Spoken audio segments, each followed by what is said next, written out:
Hello and welcome back to the podcast, episode 25. Belters here, reporting for duty. This week we've got Nanka stepping into the Chat and Brew studio, the second MC on the podcast in about as many weeks. A few weeks ago we had Heller on. Wasn't 2 weeks ago actually, so I don't know why I said about as many weeks because it's been a bit longer than that now. But yeah, we've had a sudden influx of MCs to the podcast. For better or for worse, I personally think it's for better. Had a great time chatting to Nanka. It was a much more introspective conversation than I was expecting, in a great way.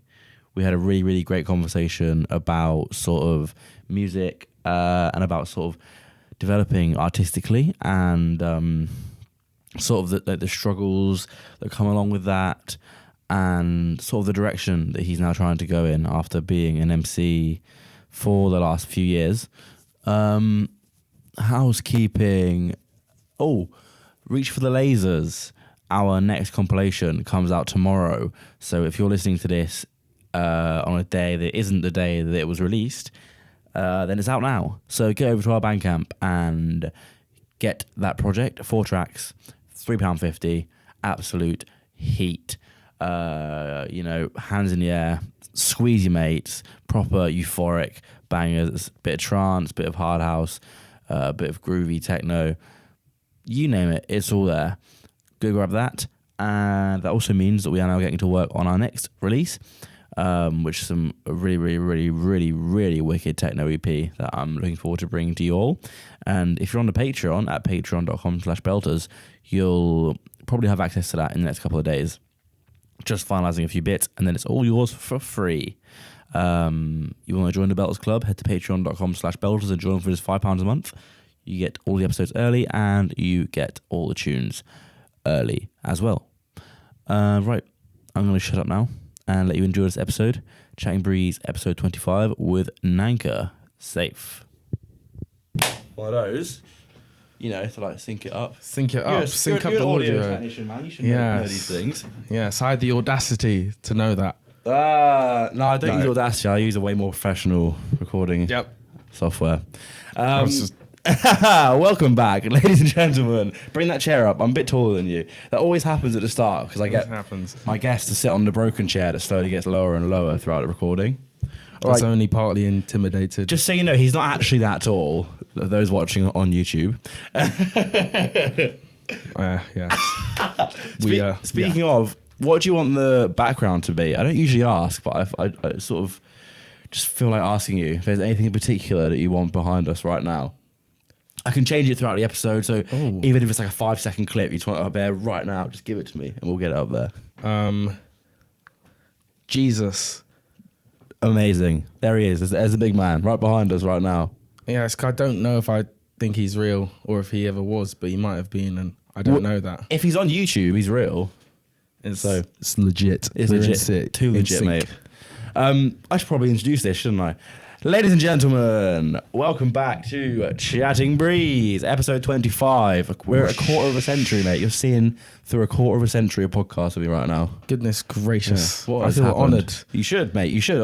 I am equally as honoured because I have Nanka in the CB studio with you right now. Bronze Jubilee. Is that what it is? Is it 25? Is it? Let us know. Yeah. Is it the Jubilee? Let us know in the comments down below. So Nanka in the studio. How the devil are you, sir? I'm all right. I'm very well, doing all right. Just getting through, swimming through the pools and ponds of life, but not like the pond outside. Yeah, we were just checking out the pond outside. I nearly doxed myself on the last episode, so I won't be doing any more of that now. I don't want people to zoom in on Google Maps and look for a garden. Although it's quite a leafy area around here. I'm sure there's a few ponds dotted around. I can't be living around here with a pond. Green space and water.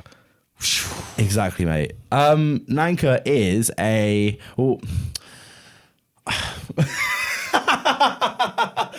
How would you define... How would you define the man, the myth that is Nanka? Well, I am a young male in the UK, living in Bristol, and I'm just chilling, I enjoy music and sport and hiking and just being outside. I think it's really important to be outside these days because we're constantly surrounded by these machines that like take our attention span away, and like, I can't even really read books anymore. It's tragic. Can you not? Not that well. Really? It's difficult. What's the last book you read? Can you remember? Properly Jane Eyre. Like, really? Yeah, it was not even a drag, but like I wish I could have read some literature that was more interesting. I've not actually, or like maybe not more interesting, but like more relevant. But it is relevant. It's got some relevant messages. What's it about? Oh, here we go. Book club.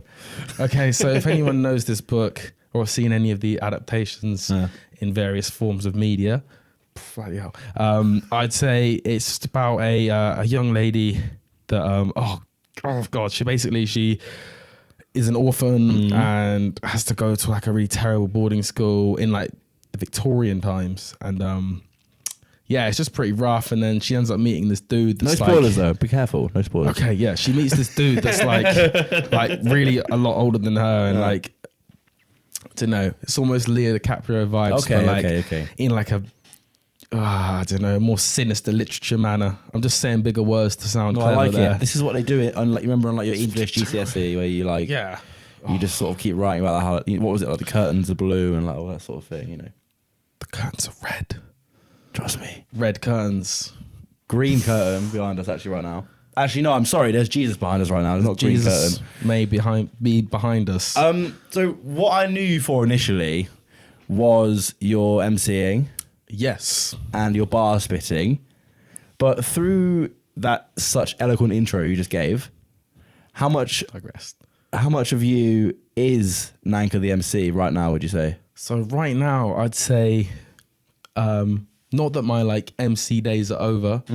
I've been quite interested in MCing on hip hop and kind of neo soul, jazz kind of vibes.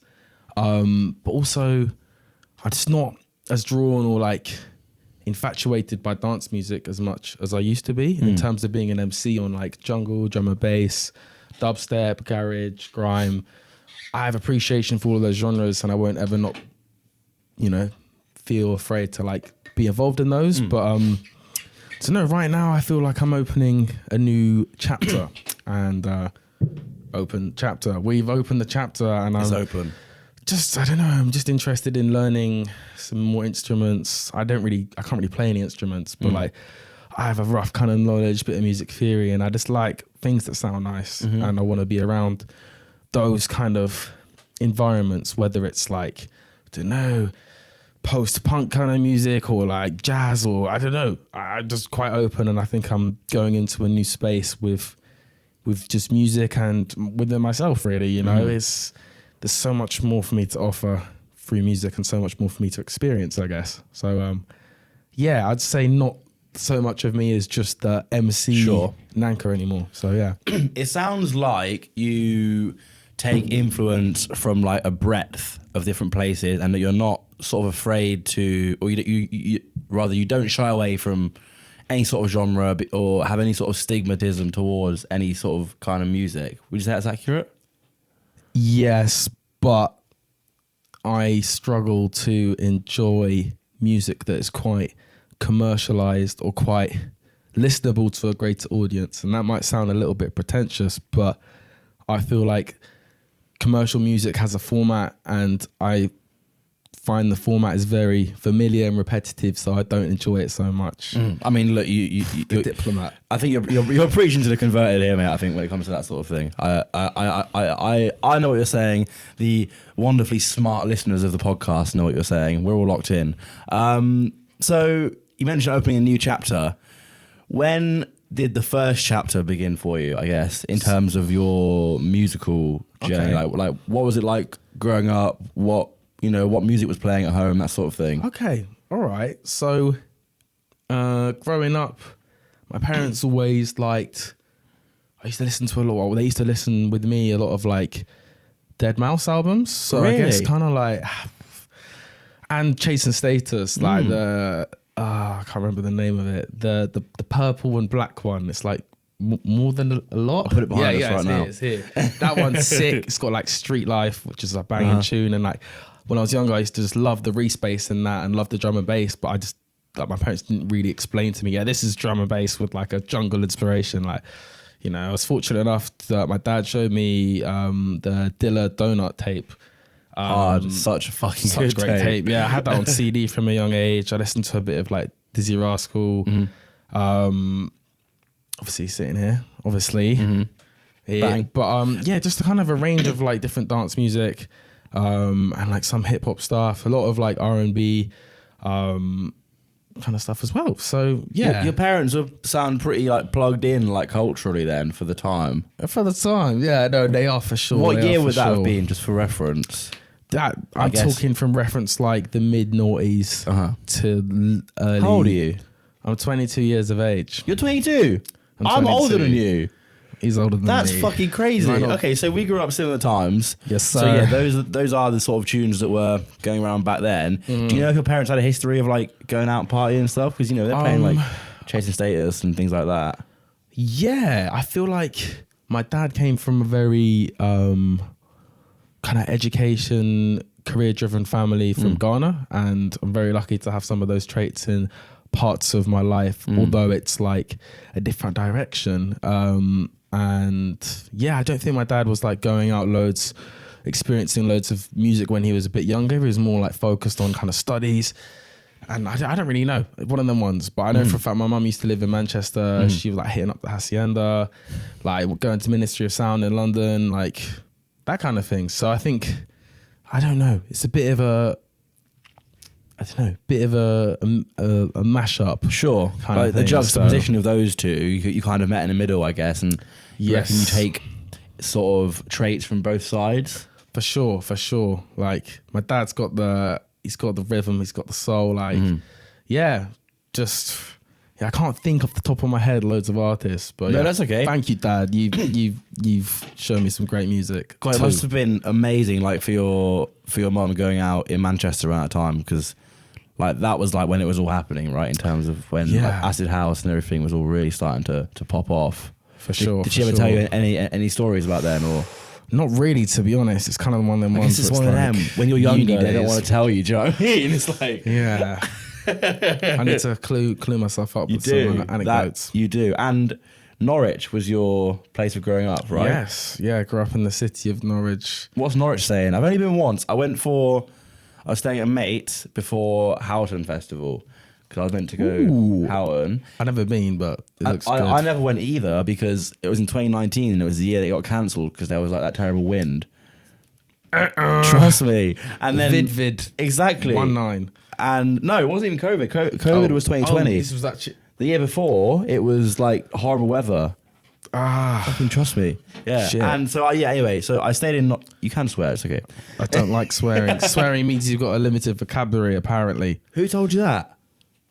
I just heard it from someone. Oh, if you hear it, then it must be true, and it's one of them. Yep. Yeah. Like TikTok. Yeah, exactly. Yeah. Norwich, I've not had much experience of it. I think I've been to like Gonzo's tea rooms like once. Is good, but there's something about that place. What, Norwich or Gonzo's. Okay. Norwich is a fine city. Yeah. That's the city's motto, basically. Is it? Yeah. As in fine, as in like bog standard.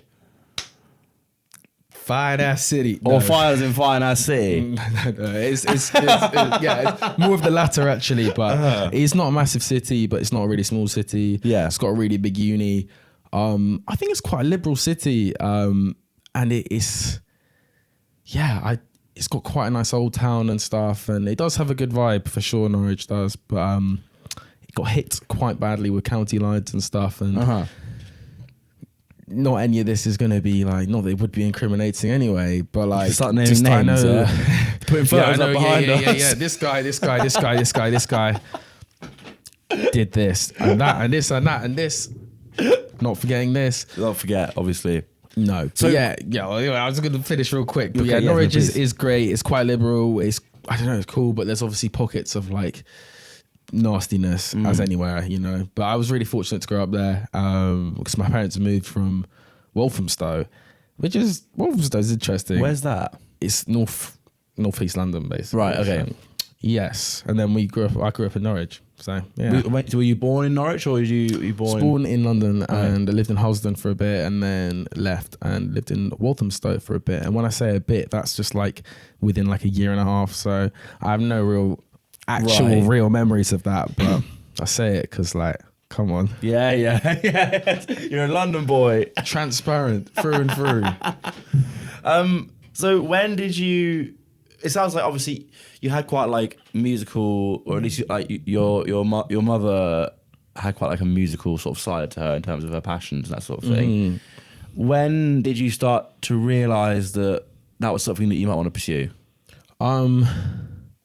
Just so my dad doesn't like feel triggered by this or upset, but Dad did plug some good music. Yeah, no, it was both parents. It's both parents. Equals. Just before I, anyways.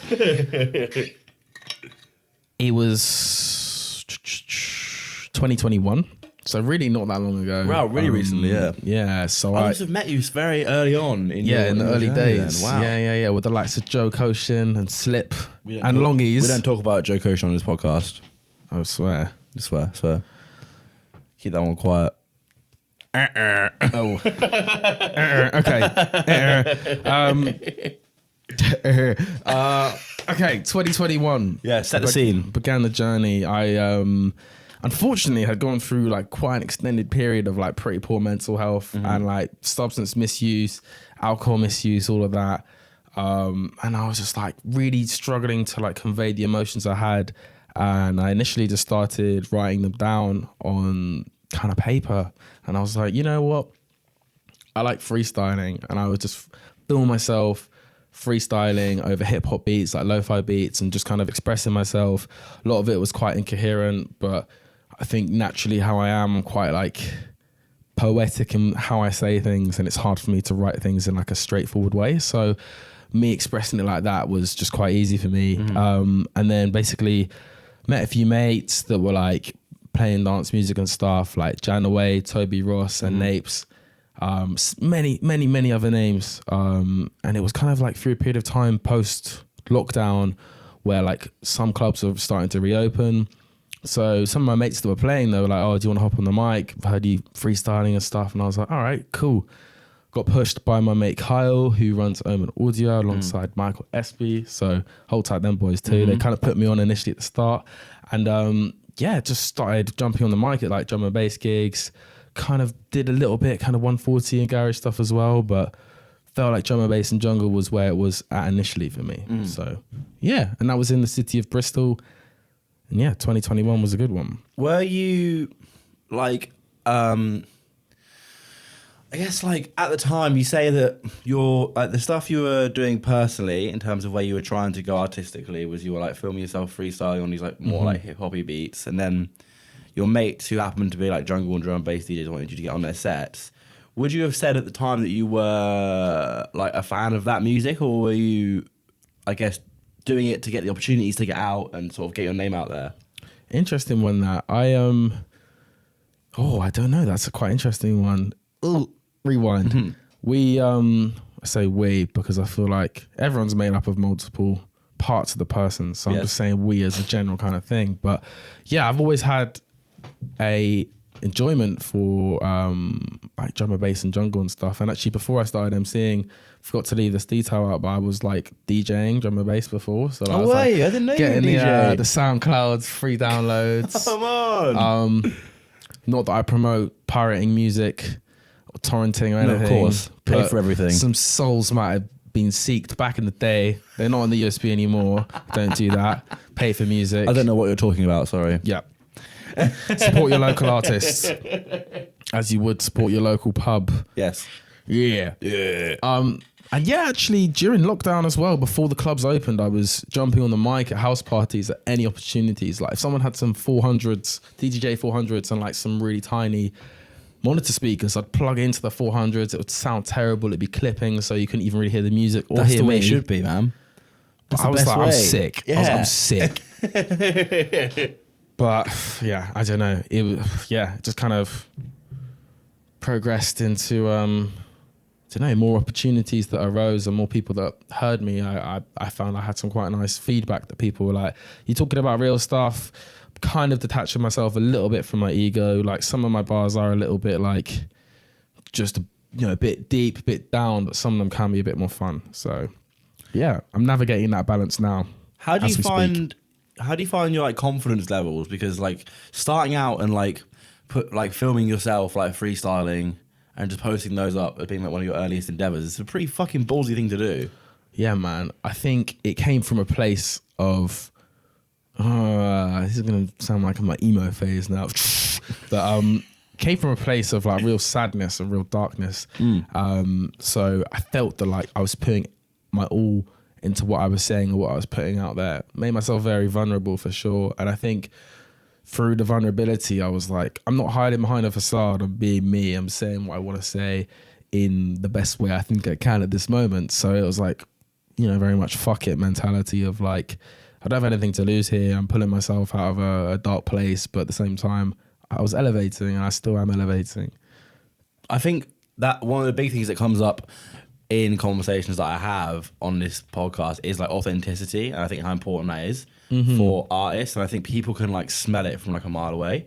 Like if you're being authentic in what you're doing, I think that really resonates with people. And that's probably one of the reasons why like your stuff got picked up, right? Because it feels like it was coming from a very like real personal place. Yeah, it was, for sure. And I think I recognize that within myself as much as like, gotta be humble about things. I recognize, I know innately that like majority of the things I'll say or the majority of things I put out there in a musical format is come from a place of emotion and like, heartfelt kind of sincerity, So yeah, I'm not talking about doing numerous drillings and numerous chingings because I'm just not about that, and it's kind of mad.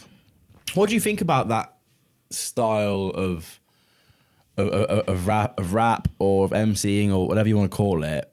Like that sort of like super like bravado-y, very like can be a tad misogynistic. Like very aggressive. Like when you started writing and rapping, did you ever think to go down that path at all, or?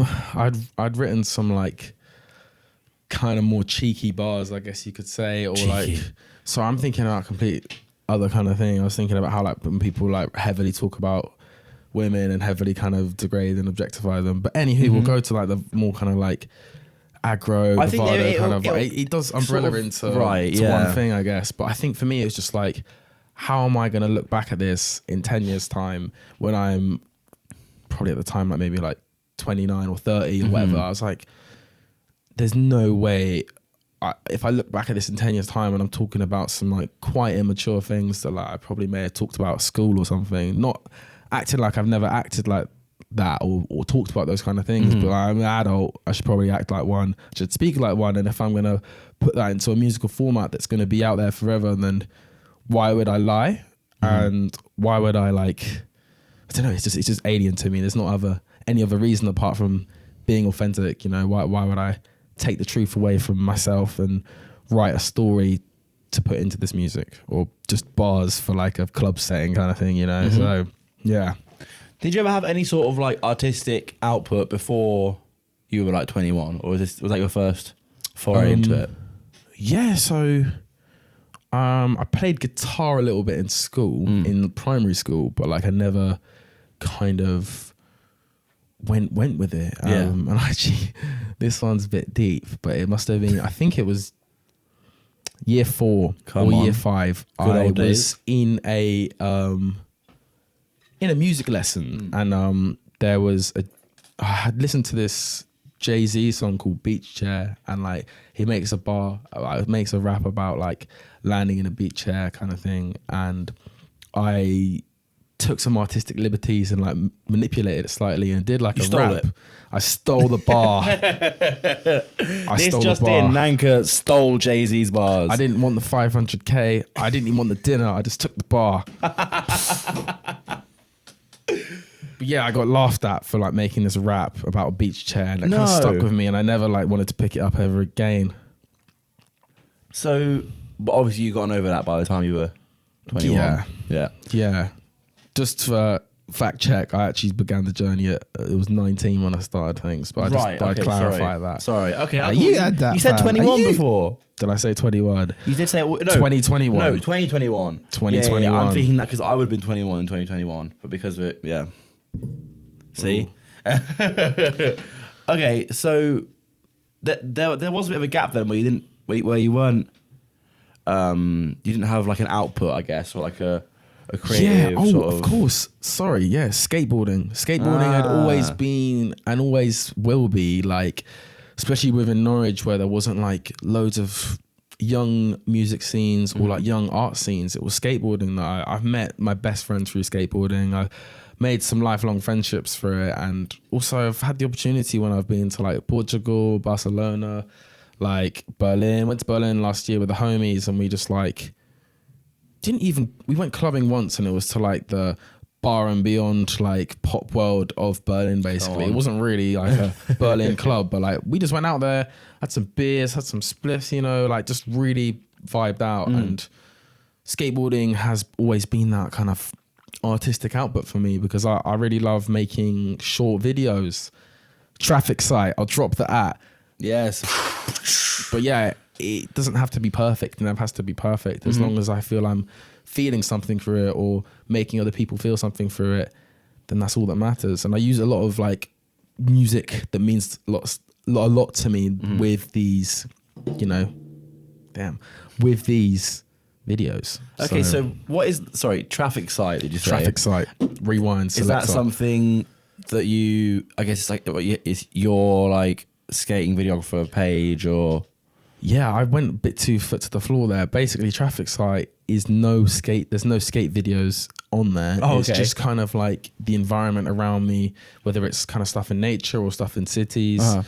Yeah, but going back to skateboarding, yes, like I've always loved the skate videos, especially some of the really artsy ones. There's one by Carhartt called TAV, which is just crazy. TAV. It's got some gnarly soundtrack, really industrial, like scary soundtrack, and I just really like the combination of the skateboarding with just different snaps of, you know, bits of animation and stuff that isn't really related to skateboarding, but I find cool. I was gonna say, yeah, what makes a good skate video then? Because obviously I live with Longies for like a year, and he's always just sitting there on a Sunday evening, just going through like skate montages. He loves a good scooter montage, to be fair, does Longies. Yeah.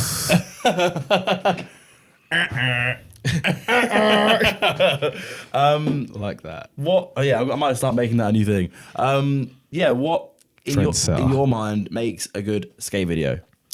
So in my mind, a good skate video has to have good B-roll. First of all, has to have good B-roll of just like, you know, the people involved in the video.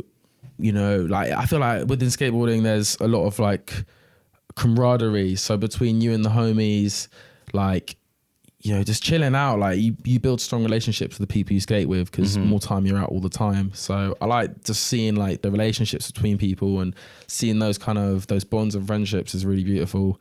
I like seeing random people in skate videos just like watching it and being like, that's cool. Or people being like, what the fuck? These fucking kids, man. Those are always good when they have like a random encounter with a member of the public that sort of comes up to them and there's like a bit of dialogue there, a bit back and forth, a bit of banter. Don't call the cops, man. Yeah, exactly. Don't call the cops. Yeah. Just I guess B-roll, banging tricks, good filming. Although I've always loved the William Strobeck videos on Supreme and like Violet, whatever direction he's moving in with that. But like, come on, you got to film shit properly. It's got to be like tracked and not too shaky. A variation of tricks, but also a variation of skaters of, you know, different styles, different, maybe not ability, but like just how people would interpret an obstacle or interpret like some kind of skating. I guess I just like seeing different types of creativity. That's important.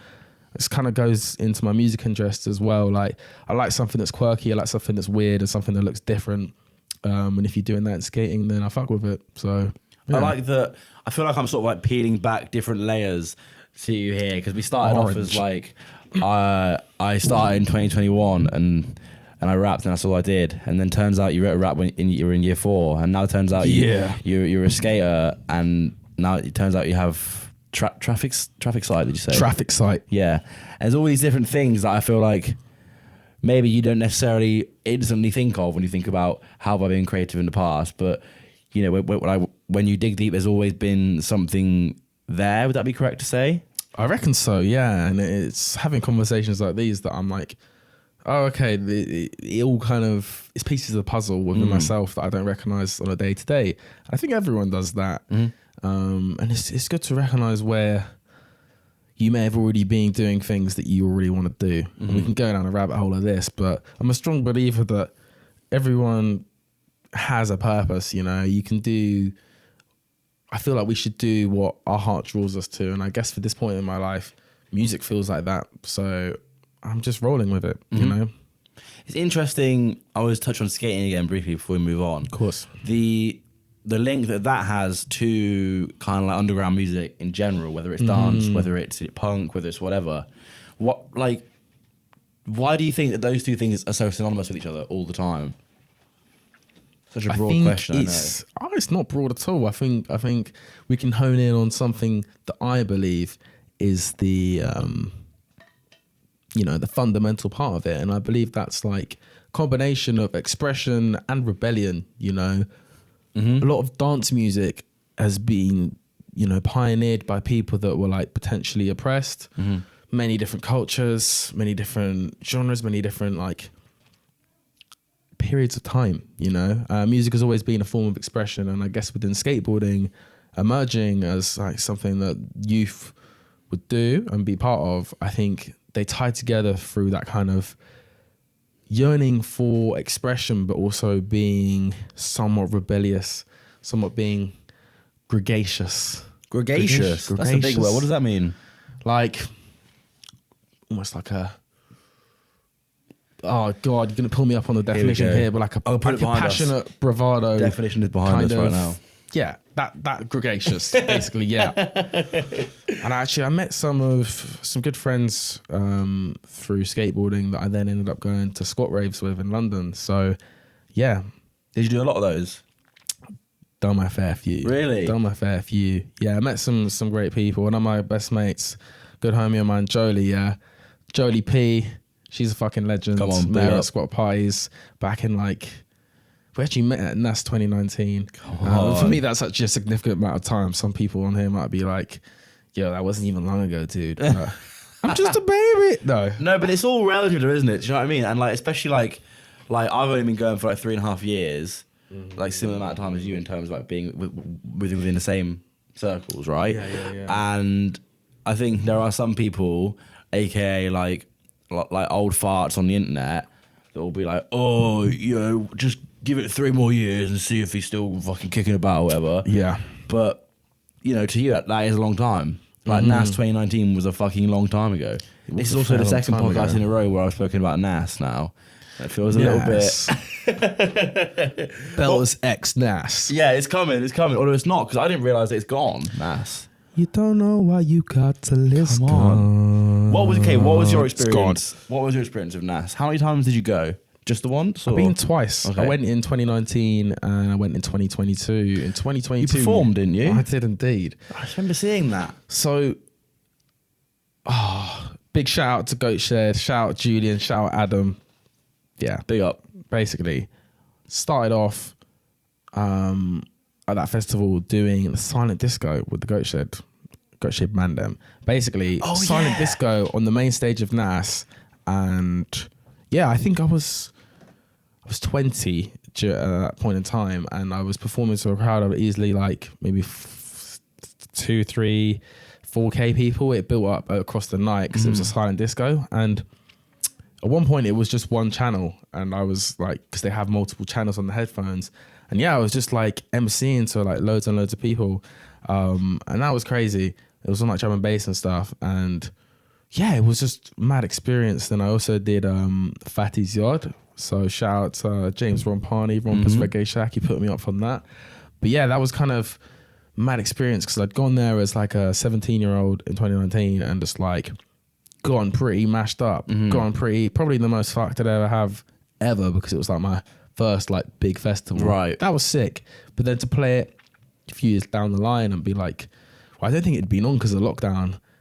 Yeah, that was quite an experience, and it was definitely something that really boosted my confidence and boosted my kind of like morale of expressing myself. But something didn't quite sit right, or something doesn't really sit right with me with dance music. So I feel like I'm susceptible to just going down a spiral of like, I don't know, when you get into gigging a lot and doing like multiple sets a week, you're never I don't know, I wasn't truly satisfied with the shows I was doing. I felt like it was definitely quantity over quality. Some people might agree, some may disagree, but I kind of just realized, I don't know, over the last year and a half that I want to take a step back for like what I'm putting out there. And yeah, it goes from like what I was saying initially of being on like a quite freestyle expressive nature to realizing, okay, that stuff is okay, it's good and it's raw, but like if I spend a bit of time actually curating and finding myself, finding myself, then I can provide myself with the tools to like put out what I want to put out or what I'm feeling at the time. So there was a period where you were sort of emceeing, a few times a week, say. Yeah. How long did that period last before you started to think maybe I need to take a step back? Well, it was whilst I was working at like several different jobs. I worked in the kitchen. I worked delivering pizzas, but I was also at DBS in Bristol doing a music production course. So alongside that, I was like in college like 3-4 days a week, and then working in as much as I could whilst gigging, and that basically just took the living daylights out of me. And I think it must have been over like a year to a year and a half. At one point, I was doing gigs in like Manchester, Sheffield, London, Bristol, of course, obviously, and hometown Norwich, like on a regular basis. And like, although it was great, and although I kind of expanded my portfolio and expanded the kind of reach of the name Nanka, it was just mad draining. And I put a lot of pressure on myself to like perform, especially when I was tired and stuff. And kind of got to the point where I was like, this is just draining me. Like, what am I actually gaining? What progress am I making within myself and within the actual music I really want to make? And I think it just took a bit of time to realize it's not sustainable. Yeah. And maybe I'm not that interested in being a drum and bass MC solely. Would you say it was burnout that you were feeling, or 100%? Yeah, the old burnout came. Burnout is fucking real, mate. I think especially in the well, not especially, but it definitely is rampant in the dance music space, especially for the sort of more underground acts, right? Because someone like you or I, you say you were studying and you had a job, and you were doing the music stuff because it was something that you wanted to pursue. It wasn't something that you were getting paid for, so you could sort of relax, and that was your job, and you could go home and you could fucking chill. You had to go home and then you had to do uni work, and you had to go to your real job, and then I didn't do any uni work. Well, I did do a bit, but like your parents are listening, by the way. Yeah. I like the honesty. But this is it, man. Like, it's a constant battle, isn't it? In terms of like how much can I give myself to this thing that like it has no guarantee that it's actually going to take off, but I just like really feel passionate about it. Definitely. Yeah. I don't know, like the passion was electric. I'd never seen anything quite like it in my entire life. Is that a quote from something? It's a quote from is that kid that was just been to his like first proper football game, I believe, and he's just like, the passion was electric. Yeah, that's cute. I love electric. That. Okay, so where are you now, would you say, like after going through all of that in quite a short space of time, I would say, especially considering like you played the main stage at NAS, which, by the way, I just want to say, like I remember watching videos of your set at NAS, and it was just so crazy because obviously it was a silent disco, right? Yeah. All the videos and it was huge crowd murmuring, like all the videos. It was just like footsteps and like people like murmuring to each other. And you like on the stage, like I mean, it looked insane. But I think the point I was trying to make was that was very early on in your quote unquote career. Yes. And for a lot of MCs, that would be like one of their end goals. Yeah, for sure. I was really, really lucky for that opportunity. Yeah. Again, big shout out to Adam Slev and shout out to Julian. Boys, the homies, Goat Shed. Thank you. So I'm trying to talk. I'm trying to think where I was going with that point. I think you did all that. Mm-hmm. You know, you did quite a lot in the space of like call it 3 years. Yeah. Where are you now? Okay, so where I'm at now is like I've been working a full-time job. It's like working in the corporate AV industry, and I've been like I was trying to do a lot of. I wasn't trying to actually. When I first started, I was doing quite a few like shows at weekend and stuff. I couldn't really fit any midweek ones in because 8 till 6 is quite a commitment, and doing anything midweek is a bit detrimental to the heart, the body, the mind, the soul. 100%. But yeah, I just kind of like took a step back, realized that I've been getting some cool opportunities to play, and I kind of migrated more into the jungle scene, I guess you could say, and like doing the kind of odd like multi-genre set here and there, but more kind of jungle as opposed to just standard drum and bass kind of thing. I think how that genre has moved, I'm not interested as much anymore unless it's like minimal sub-heavy drum and bass, you know what I mean? What about it? Sorry, just a okay. I just like I can get gassed by like old school jump up till about 2014, 2015. But most things after that is just is that when the screeches start coming in? Yeah, man. Like the soul, there was like the rollers in like 2018, 2019 that was sick. I did like that, but it's just I think as I matured a little bit, grew up, I was like, I just don't like the sound that it's moving in now. So I couldn't find myself emceeing on that because it's just like I don't care if I'm getting paid. I can't falsify that, man. Like, there's an element of integrity there, right? You trying to protect that integrity? I guess so, yeah. Yeah? 100%. Yeah.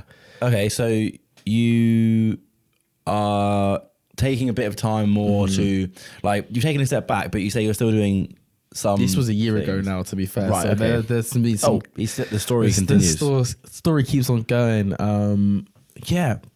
Went to Germany last year and played at a festival called Tarmac Festival, which was, excuse the pronunciation, near Halle.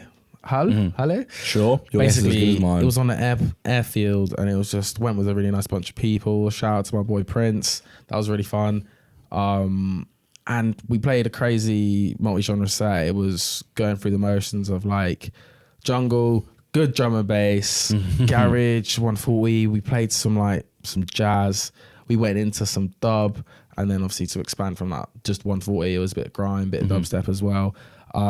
So that was a kind of international opportunity for me, which kind of made me think, okay, that's been really cool.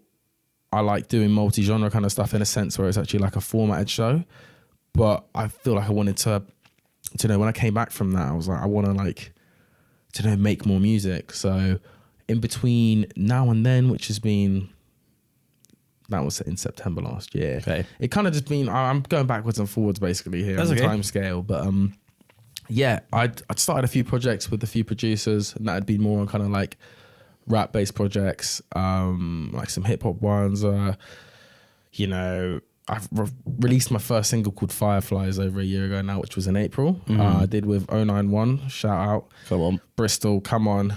That sounded really sarcastic, but now big ups, hold tight, Mari. But, yeah, I've just been making a range of kind of music, like rap music, and I feel like what I released last year was kind of me showcasing what I feel I could do. But especially in the last 6 months, I've been discovering what I really am interested in, and you know, as I mentioned before, I'm really loving like jazz, neo soul, and just quite warm, organic hip hop. About 2 months ago, I started writing some music with my friend Eli, and we've been making that on a Amiga computer, old school sampler, and running it through like proper nice tape recorder as well. And, it's been a really nice process. Met Eli doing a set last year. He was sound engineering, and he sent me a few beats, and it's one of them ones, if you listen back to this, bro, it's like, no, hate here. But like someone sends you, like a producer sends you beats, like, fortunately, I've been in a position where producers have sent me, lots of different producers have sent me beats, and I like, you know, pick and choose what I like. And he sent me a few, and I was like, yeah, I fuck with these, like, not like standard, but I was like, these are cool kind of thing. Well, nothing that like mad popped out to me, but pull up to his, and he lives in Walthamstow, and as I mentioned before, that's where I initially was before my parents and I left to Norwich. So yeah, he lives in Walthamstow. We started making a beat on the first day we met, and then like kind of didn't actually do any recording, just was vibing with the beat, getting to like know each other's musical taste a bit better and stuff. And the second day we record this, I write these lyrics to this track called Glacier, which was the beat that we were making. And yeah, I do a bit of singing on, which kind of came from, I'd never been comfortable recording myself singing. I just started singing on it and I was like, what the hell? Like, this feels crazy. And yeah, we just kind of kept linking up from, we first like met up and made tune in February, like mid-February. And now it's start of May and we're like 9 tunes now. And initially it was just like, oh, let's just work on some singles, whatever. Then we were like, you know, we could make an EP, started making a few more tracks, more about like 5-6 mark. We were like writing 2 tracks in a session kind of thing. Jesus, so, wow, you're fucking going through it. It was real good fun and we've still got quite a bit to go with that. But I think this journey of direction for me, or this kind of chapter within my music career journey, has just been like really introspective. I really looked into myself and really, in general, just kind of taken more time for myself and like, I don't know, just feel like a little bit more connected to the music I want to make and what I'm doing within my life. And I made some changes to like my behavior patterns and health that I think really needed to happen, because like, you deserve to feel good. We all deserve to feel good. 100%. And I think sometimes we train ourselves to feel a certain way, or train ourselves conditioned to be like living a certain way, living the same sort of routine, going out the weekend, you know what I mean? Like, yeah, there's more to life. No, I completely agree. I think I said at the went start. on a tangent there, but No, it's completely fair tangent though. And it's something that I definitely resonate with. I think this year for me, it has been like a big year for like sort of finding more balance within my life and finding more time to be able to like say no to doing things that I don't want to do, because I feel like I'm very good at just like fucking saying yes to everything. Yeah. And then like before I know it, I'm like drowning in shit that I didn't even really want to do in the first place. Yeah. You know? It's them naughty Wednesday nights. Do you know what I mean? Yeah, things like that. Things like that. You're so right. And like even like weekends, like if you look, even like 6 months ago, for me, I felt that there was not a pressure, but I think I had pressure on myself that I had to be out every weekend. Yeah. You know? And especially if you're like either putting on a night or, you know, your mates are playing or you're playing, like that's when it's dangerous. And of course you want to support people, but there's, you know, I think I have to keep in my head that there's going to be plenty more opportunities to do these things, right? And not going out one weekend as much as you're going to look at everyone's Instagram stories and be like, oh, everyone's doing so much fun. Like, it's not going to fucking kill you. Do you know what I mean? Exactly that. Sometimes it just takes a weekend or 2 weekends in a row of just maybe staying in. Pardon you, Excuse me. I had to just let that one go. That wasn't great etiquette from me. Better out than in, mate. It's all good. Yeah. Some weekend, yeah, it's just good to have a chill one here and there. And I think you appreciate going out more, maybe festivals, like when you don't go out as much or don't, you know, it's really, you get a good feeling from going out and festivals and events and stuff. And it's like when you overdo it, it removes the enjoyment, removes the excitement, I think. Yeah, you kind of can become a bit numb to it, can't you? It's just kind of like your baseline, right? It's like it's doing that. Going back to you down. Like the Orgazoid in Peep Show. What does it feel like when you're up? Oh yeah. Oh, it's great. It's great. But what's it like when you're down? It's terrible. Oh, it's awful. It's awful, mate. Yeah. Basically. Going back to you and Eli then. Eli, is that Eli? Yeah. Hold tight. All of your sessions have been in person. Yes. That's interesting. Oh man, you hit gold mine here. So that's the thing. Like, I've been really fortunate to work with, or even just speak to people that are musically inclined the same way or similar way to I am. But I find it really difficult to work with people when they just send me beats. And I found it insane sometimes. I've met some producers. I'm not going to drop any names here. Go on. No. Some big name producers, especially in like drum and bass and stuff, that have been like, if you got any like 16s knocking around, send them over, or put them in a tune. And it's like, how I work musically, that's like me writing. I don't know, it's going to be a weird one to explain. Okay. It's like trying to paint without a canvas. You know, it's like, how could I do that where am I going to put the ideas? Yeah, for sure. I see that. Would maybe you a canvas with no paint? You know, it's like, how can I like just throw ideas or throw a 16 out there that would go into a song? It's a hard concept for me. Would you say that the lyrics come after hearing the beat for you then, or? I've got to have a connection with the beat, and I found more songs have come to fruition when I've like just been there with the producer or Sly made the beat myself, you know. But like, it's one of them ones where I've learned that and I'm navigating that now, and like working with someone in person and writing a track together is so important to me because I very much have an idea or direction musically of where I want to go. And yeah, it's just like, it's really difficult. I think maybe some artists can resonate with me on here to work with someone or work with a beat that's just been sent to you. You might be sick of writing bars and you might write a sick idea. Nice one. For me, it's like, I got to feel connected to it. And more time I write my most kind of raw and authentic bars to tracks I've made in person, you know? So, yeah. And you're taking it that step further as well by using actual samplers, right? And doing it all that way, running it through tape and everything. That's like about as physical as you can possibly make that sort of music, For right? real. Yeah. Like, just been loving flipping records as well. Like, just going out to record stores and just going to like, you know, the not the penny bin, but like the pound to £5 range of records. Louder penny bin. Penny cosy living. Oh yes, No such thing. No such thing as a fucking penny bin. No, I wish though. That'd be good. Imagine There's so much to work with. You'd have like one of them IKEA shelves, and you know when people have all the records. Yeah. It's, I bet they're all shit. Yeah, they're all shit. Yeah. But that's so good. Have you always had that sort of physical relation with music?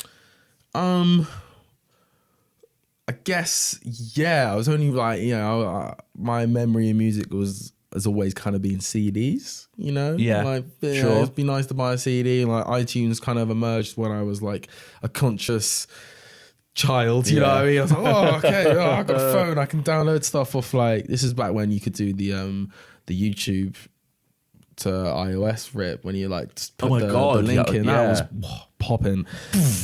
But yeah, no, I feel like I love going to gigs. I love seeing people play live. Yeah, that's important. But this is slightly contrasting, not even a bit of a digression, but the accessibility of so many forms of media and music and stuff these days is crazy. And I'm not like a massive artist. I'm an artist in my own right kind of thing, but I'm not signed and I haven't got a manager, I haven't got an agent or anything. I haven't got anyone telling me to make content or make TikToks. And I feel a sense of sympathy for people that have to do that. And I feel like some people, you have millions of views, you're getting loads of likes. That's a temporal thing and it's internet based. It's not real human interactions. And as much as, it might be a real nice endorphin hit getting loads of likes and my music blowing up for a temporary kind of period of time, but you know, me and Eli are thinking, or actually planning to get some cassette tapes and doing like a limited vinyl press as well at this project we're working on, because the physicality of the music, I think, is just important to me, and in more ways than one, it adds more value to it outside of it just being a scroll, a 3-second scroll that you will store up here in that subconscious mind forever probably, but unless you go senile and dementia, but that's a bit of a darker note.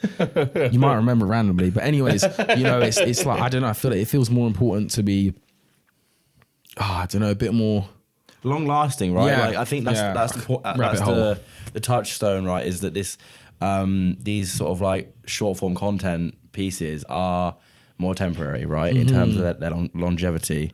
It just doesn't sit. It doesn't sit with me because I feel like what I was kind of saying earlier. How would I look 10 years down the line? You know, like, that's an interesting way to. Will TikTok still be a thing? Will that kind of algorithm still be a viable way for musicians and artists to get out there and be seen, or will there be AI versions of artists? Because there's already AI influencers. Will there be AI artists doing better content creation than humans because they know how to make content better? Yes. That's a scary concept. Let's hope that never happens. Speaking of the future, you've segued us quite nicely. Sorry, I just No. That's like no. Let's move on. Moving swiftly onwards. Speaking of the future, what does your future look like? I know you have some big things coming up. Are you trying to get this project polished off before you go on the next phase in your journey? So I want to get this project finished off nicely in a relaxed manner and fashion. Although it's an electronic kind of hip hop project, got some studio dates booked in soon where I'm going to be getting some vocalists down, some spoken word poets down, some people that play live instruments too, hopefully getting some brass, and my homie that plays the cello. Shout out to Doug. Come on. Yeah. Hold In the tight, cello Doug. evolve. That's sick. But yeah, basically just want to like fuse this with some organic sounds and some lovely people too, as much as I think something I've limited myself to for a while, I could admit, was I was trying to do everything on my own musically, and I didn't quite ever grasp, or have grasped it now, how important collaborating is. So I just want to collab with as many people as I can within this project in a realistic manner, you know what I mean? But yeah, gonna get that out alongside a short film, which I'm kind of writing the screenplay and directing myself, alongside some really great like-minded individuals. Like my friends are going to be filming and hopefully having some production knowledge on like how I can get this to fruition. Basically, sick, I'm using man. fruition a lot now. But yeah, small short film alongside the music project. Can you tease any of the details of that, or? Oh mate, it's not a pipe dream because I know what I want to do and I can kind of envision it already. But it's combination of Bristol life, what I've been doing in Bristol. Some of the videos will be linked more to my hometown, to Norwich. Some of it will be quite random. Some of it will be in London. I honestly haven't really planned it so much, but I know I can see it already. It's one of them ones. So, I'm gassy as hell right now. It's that water, man. It's full of bubbles. Yeah, we're not drinking Tank Fresh meantime. I have no idea what lager corporate London brewery that is. But brewery. Where were we at? Okay, yeah. Oh, yeah. I'm leaving the UK. Yes. Yeah. And that will be, so you're leaving the UK to find yourself. Yes. Yeah. Go on a little gap year. In gap year. Yeah. Yeah, I'm going on my gap year, hon. I'm going to spend 18 months in Bali. Come on. Smoking. Can you smoke in Indonesia? I think you can do whatever the fuck you want in Indonesia. Shit, no, I'm not actually going to Indonesia this time. But yeah, I'm going to just do like the little Southeast Asia pancake route, banana route, if you know, you know. Come on. Are you going to be doing any music while you're out there?